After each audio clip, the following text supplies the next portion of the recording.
Good afternoon, everyone. It's, what day is it? Wednesday. The Ways and Means Committee voting session. We have about a dozen bills on the list. We will start with House Bill 72, Delegate Washington. Mr. Vice Chair. Thank you, Madam Chair. House Bill 72 authorizes county boards of education to provide transportation in vehicles other than school buses when school vehicles cannot reasonably be provided for students with special transportation needs. It also requires MSDE in consultation with county boards and the MBA to adopt regulations for vehicle and driver safety standards. There is an amendment in here that limits this program to 5 years. And it also has some reporting requirements in it. We move the amendment. Is there a second? Second.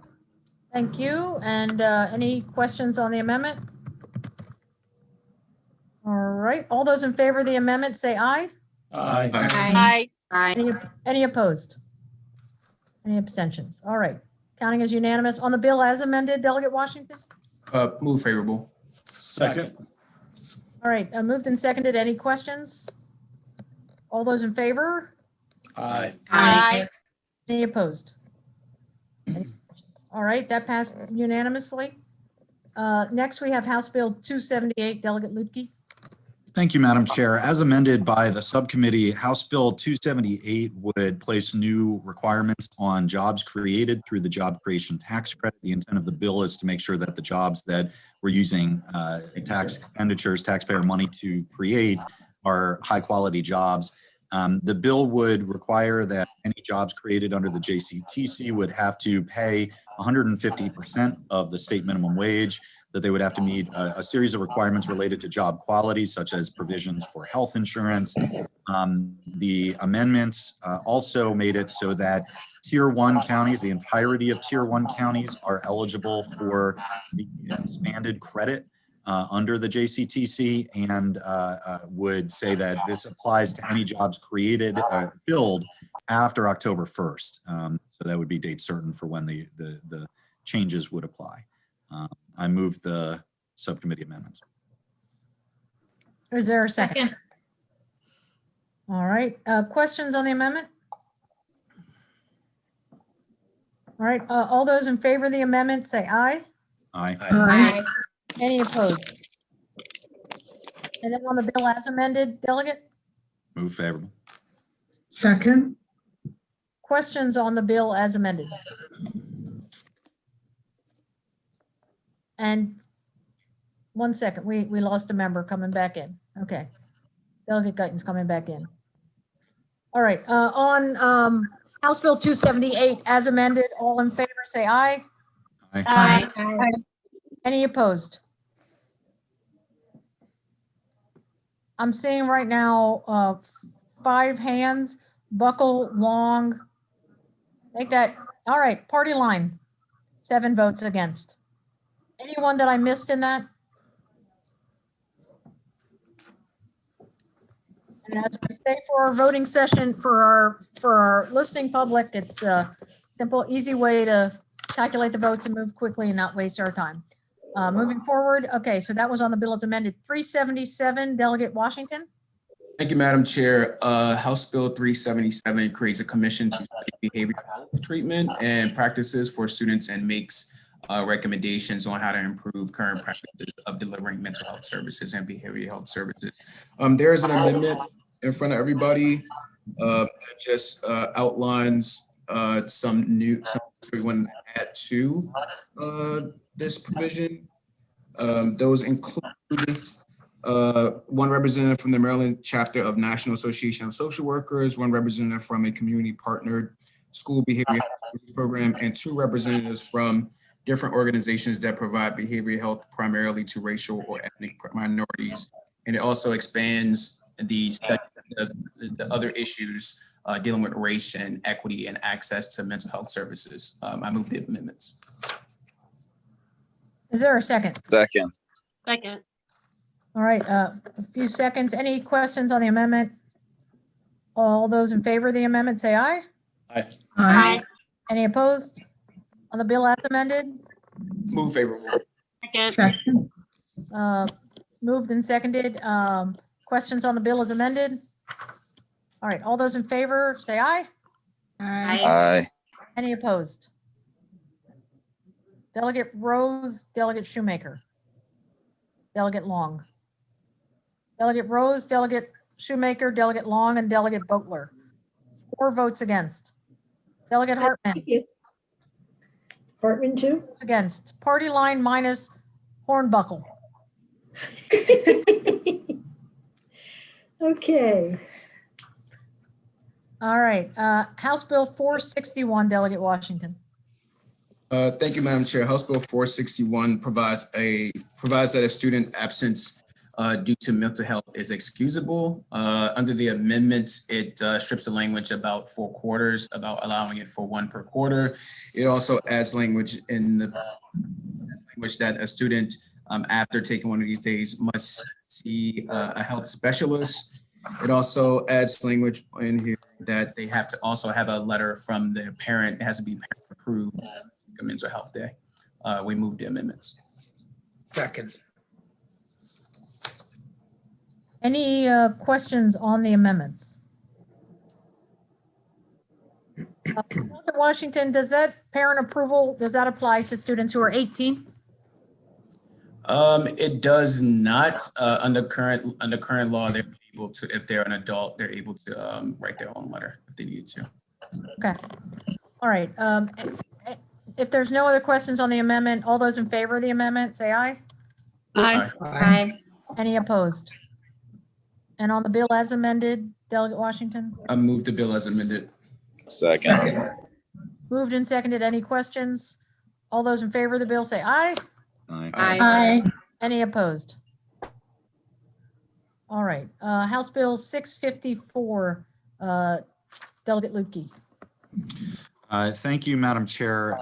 House Bill 654, as amended, the subcommittee makes technical changes to the Small Business Innovation Research and Technology Transfer Incentive Program.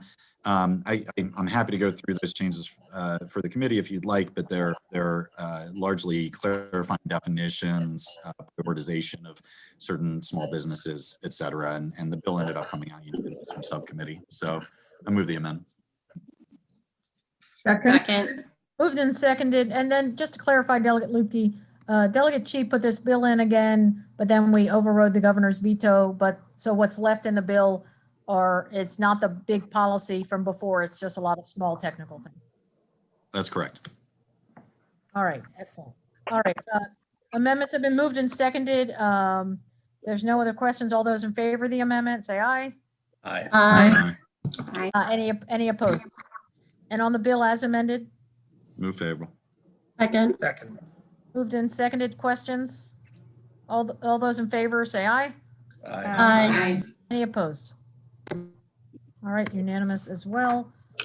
Bill 700, Delegate Washington.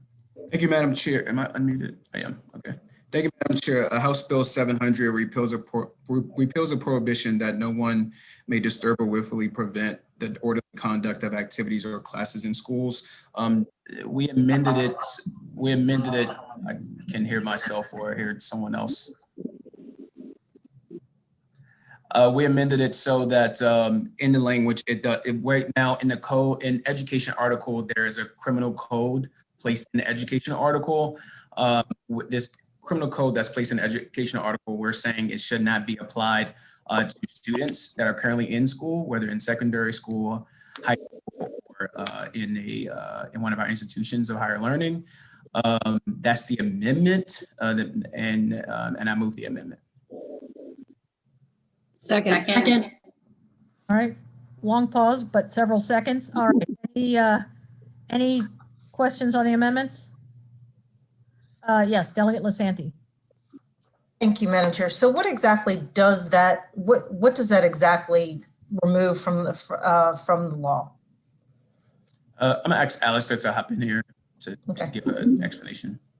So it would make it so the crimes listed in that section could not be prosecuted against a student. So right now it is a criminal violation subject to a misdemeanor prosecution, a fine of $2,500 or up to 6 months in jail to be disruptive in school, to make a threat to another student, and to make a threat to an administrator. And these are in addition to other crimes that exist elsewhere in the criminal code. So it would mean that a student could not be prosecuted under this particular provision of law for doing those things. They could still be prosecuted under other provisions of law. Does that answer the question, Delegate? Yes. And I think also fundamentally back to what Delegate Ruth was trying to say at the hearing was some things that kids do that are maybe a little wild or crazy, that an appropriate punishment of detention or suspension or even short-term expulsion might be appropriate in some cases, but sending some of those cases to court cases is over the top and is a problem. I think that's what she was trying to go after. Any questions, any other questions on the amendment? All those in favor of the amendment, say aye. Any opposed? Aye. And on the bill as amended, Delegate Washington. I move favorable. Second. Motion and a second. Any questions on the bill as amended? All right, seeing none, all those in favor of House Bill 700, say aye. Aye. Any opposed?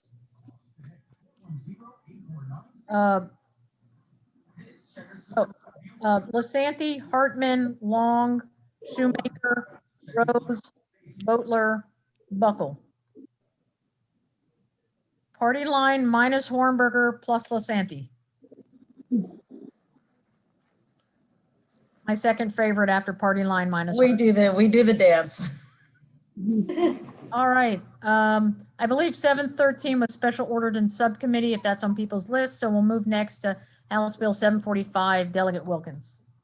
Thank you, Madam Chair. House Bill 745, election law, early voting centers, number required. This legislation alters the number of early voting centers that counties are required to establish. The background and rationale for this bill is that it's updating our early voting formula. Currently, a jurisdiction that has 20,000 registered voters and one that has 100,000 registered voters still have required to have the same amount, one early voting center. And so this bill amends the formula so that it's more proportionate to the number of registered voters in a jurisdiction. There are amendments to this bill that actually clarify the process for adding in the considerations in terms of location when it comes to adding any early voting centers. I move the amendments. Is there a second? Second. All right, thank you. Questions on the amendments? All right, all those in favor of the amendments, say aye. Aye. Any opposed? Unanimous. And on the bill as amended, Delegate Wilkins? Move favorable. Second. All questions? All those in favor, say aye. Aye. Aye. Party line plus Hornberger, all those opposed? Okay.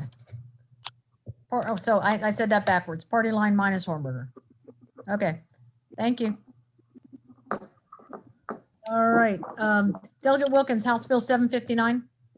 Thank you, Madam Chair. House Bill 759, election law, post-election tabulation audits, risk limiting audits. This bill was unanimous in subcommittee. As introduced, it created a process for doing risk limited audit in Maryland and also detailed out how that would take place. We did amend the bill for there to be a work group instead to work out the details of implementing risk limiting audits in Maryland. And I would like to move the amendments, which again strikes most of the bill and makes this bill a work group to figure out the details of risk limiting audits in Maryland. I move the amendment. Second. And moved and seconded. Any questions? All right, all those in favor of the amendment say aye. Aye. Any opposed? And on the bill as amended? Move favorable. Second. Moved and seconded. Questions? All right, all those in favor say aye. Aye. Aye. Any opposed? All right, thank you. House Bill 884, Delegate Lutke. Thank you, Madam Chair. House Bill 884 simply extends the task force on the economic future of Western Maryland, given the challenges they had with meeting during the pandemic. And there are no amendments. Any questions on the bill? All right, all those in favor say aye. Aye. Any opposed? All right, the unanimous. House Bill 1068, Delegate Wilkins. Thank you, Madam Chair. Okay, there I go. All right, House Bill 1068, election law absentee ballot canvassing, multiple ballots cast by an individual. We moved unfavorable on this legislation. I, Second. since, oh, sorry. No, I'm on no, yeah. 11:45. Time out. Time out. Sorry to the sponsor. Sorry. That's to what the you get for second. being mean to me at the beginning of the meeting, Delegate Feldmark. I'm just saying. Sorry, everyone. House Bill 1068, election law absentee ballot canvassing. I said the bill right. We moved favorable on this bill. We didn't have any amendments on it. What the bill does is that it requires a local board of elections, if someone receives an absentee ballot and they vote it, and they also end up voting provisionally in person, the Board of Elections would count the absentee ballot and reject the provisional in-person ballot. And as a reminder to everyone, this is what we did temporarily in the 2020 election. And so this would make that permanent. Currently, both of those ballots would be rejected. So we're trying to establish a fair standard to ensure that one of those ballots would be counted. And just to No, clarify, Delegate Wilkins, this is not someone voting twice. This is allowing someone to vote once.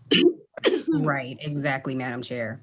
And we moved favorable on this bill. Second. Second. I believe there was a second. Yes. Delegate Buckle with a question.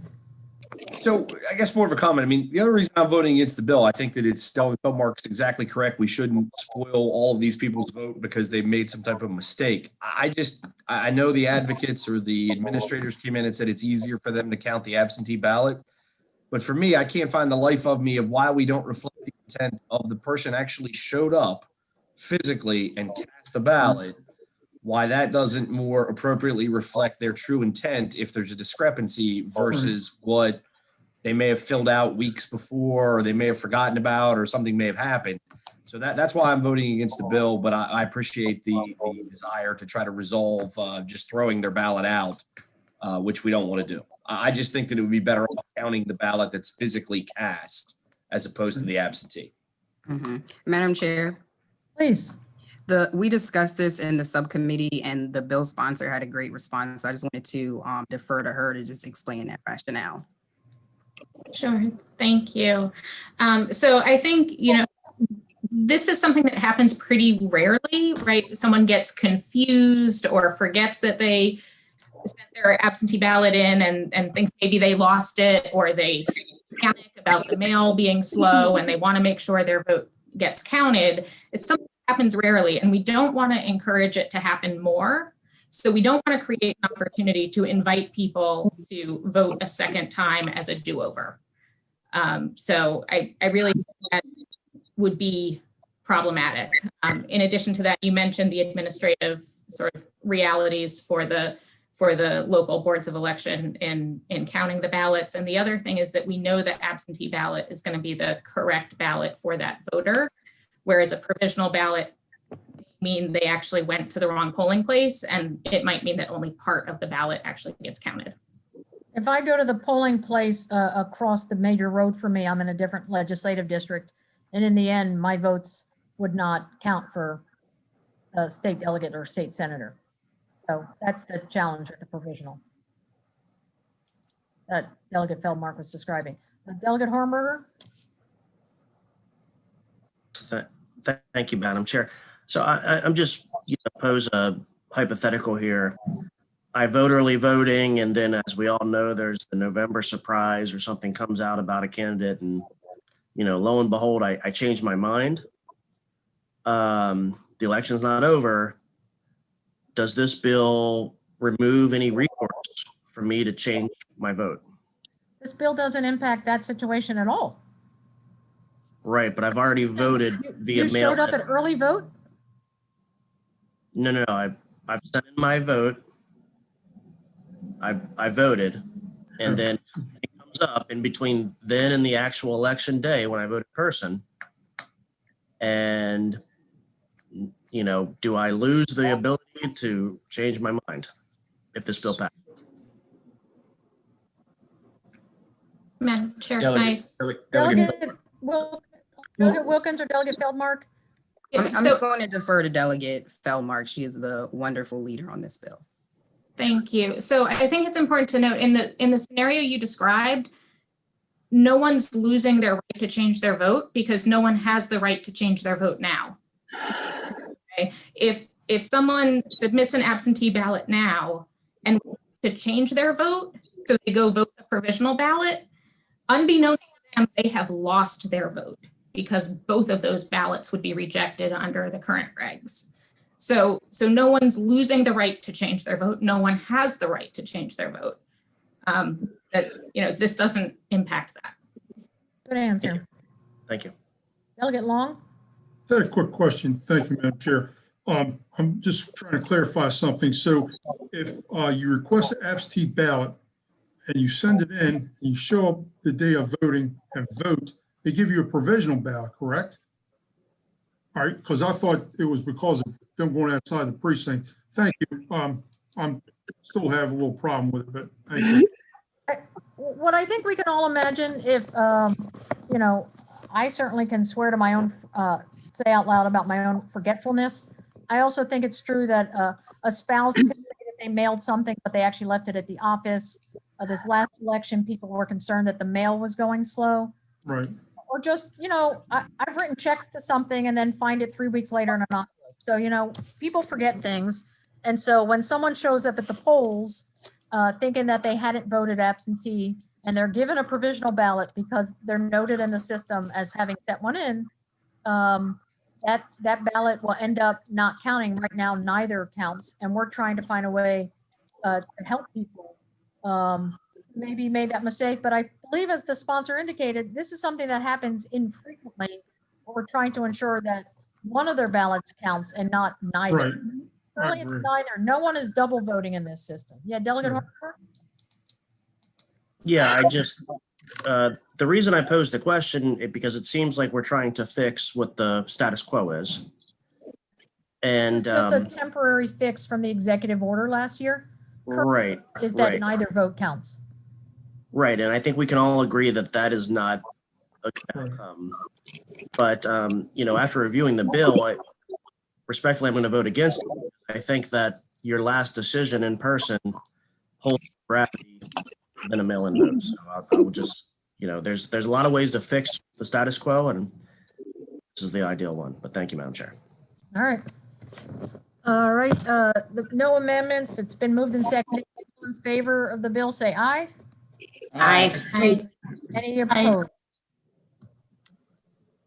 Really? I see 4 hands opposed right now.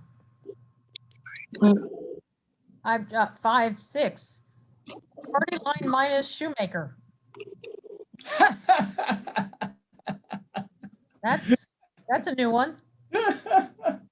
Madam Chair, he went so far around the right, he ended up on the left. Wow. That happens sometimes. All right, thank you. Next bill we have, yes, well, I'll be a pig and a poke is what someone suggested. Yeah. Thank you, Alistair. All right, House Bill 1145, Delegate Wilkins. Thank you, Madam Chair. House Bill 1145, election law, absentee ballot requests and signature verification. We did move on favorable on this bill. It requires local boards of election to verify the signature of a voter on an absentee ballot envelope. Will request some voter identification when requesting an absentee ballot. I move unfavorable. Second. Moved and seconded. Any questions? All those in favor of the unfavorable, what? Sorry, I thought I missed somebody. All those in favor of the unfavorable? Aye. Aye. Aye. Any opposed? All right. Party line minus Hornberger. Pat and Sarah, you got that? Yes. Yes, thanks. I heard that from the other room. Okay, next bill, House Bill 1192. Thank you, Madam Chair. House Bill 1192, election law signature verification of absentee ballots and absentee ballot applications and ballot canvassing. This one was similar to the previous bill that we moved unfavorable on, and requires the signature verification, and we moved unfavorable on this legislation. I move it unfavorable in the committee. Second. Question, Delegate Hornberger. Thank you, Madam Chair. Could someone let me know what current law is and if this is a departure from that? Sure, I can start and then I'll ask Dan to fill in anything that I missed.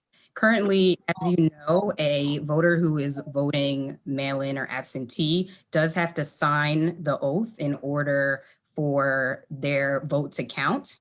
And for the purposes of just saying, I am who I say I am a registered voter and eligible, is just for purposes of signing under penalties of perjury that, you know, you're checking those boxes and that you are who you say you are. So that's the only purpose of it currently. But these, what this bill would do is make it so that we utilize signature instead to verify among other records. If I remember correctly, it's verifying with your registration form when you sign, your voter registration card when you signed. So it could have the effect of making many people's ballots not count, and that's why we decided to move unfavorable on it. Okay, so the only thing that this would tack on to additional law would be a verification of the signature and then a disqualification if it didn't match up. This bill also included a few other provisions that related to being able to text voters, and it included some provisions related to the ballot canvassing. So I'm going to let Stan fill in on anything that I missed as well. Thank you.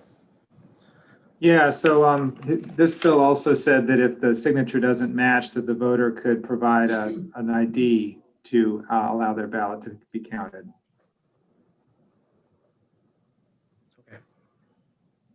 All right, Delegate Hornberger, you have any further questions?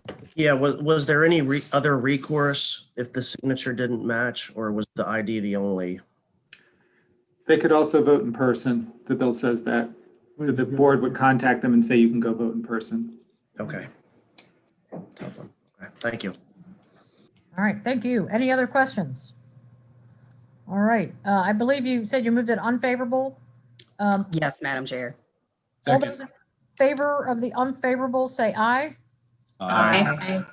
Any opposed? Party line. All right, I think that's it for our vote, but before we exit. Madam Chair, 714. Oh, I apologize. Yes, this was a bill we had voted on in committee, and then I'll let Delegate Ebersol fill in the rest of the story. Thank you, Madam Chair. You've already heard it has to do with providing continuity plans for students with IEPs. We thought we had amended it to a reasonable fiscal note, but it was actually quite a persistent fiscal note despite our efforts. We're going to be offering different committee amendments than we would have originally on the floor tomorrow. Those amendments essentially strike a lot of the specific parts of the learning continuity plan, which would have cost the State Department of Education a lot of money to set up to improve their database to control and contain that. All that remains in the bill is that you do have to put some sort of learning continuity plan in the IEP, but there's no specific instructions on that, which makes it much less intrusive as far as money goes. And we kept in the parts about making sure that the case managers contacted in a situation like COVID, that they contacted the family within 20 days of the start of the emergency. And also that at the end of this year, by October 1st, that families would be contacted to review how it went this year. And that would be what will remain of the bill. And we believe it will be an acceptably reasonable fiscal note then. Thank you. I move the amendments. Second. Thank you. Moved and seconded. Any questions? So I believe, yes, you were on the floor yesterday, but you didn't actually move the committee amendment. So you'll be going back tonight or tomorrow's session to move the amendments. Is that correct? Right. And do I need to move the bill again, Madam Chair, or is that already done since we just moved amendments here? It's just But let's vote on the amendments. Everyone in favor of the amendments? All right. Aye. Aye. Any opposed? May as well continue. All the, on the bill as amended? Move favorable with the new amendments. Second. All right, any questions? All right, thank you. We lost a member for a second. Only the sponsor of the bill here, kind of off. Anyway, we'll give her a chance to come back on. All those in favor of the bill as amended, say aye. Aye. Any opposed? Okay, so that was unanimous. Pat and Sarah, why don't you hang on with me? Everyone else can go. We can stop recording and we will wait for Delegate Guyton to show up to give her a chance to vote on her own bill. Sounds good. See y'all at 5:30 on the floor of the annex. Thanks.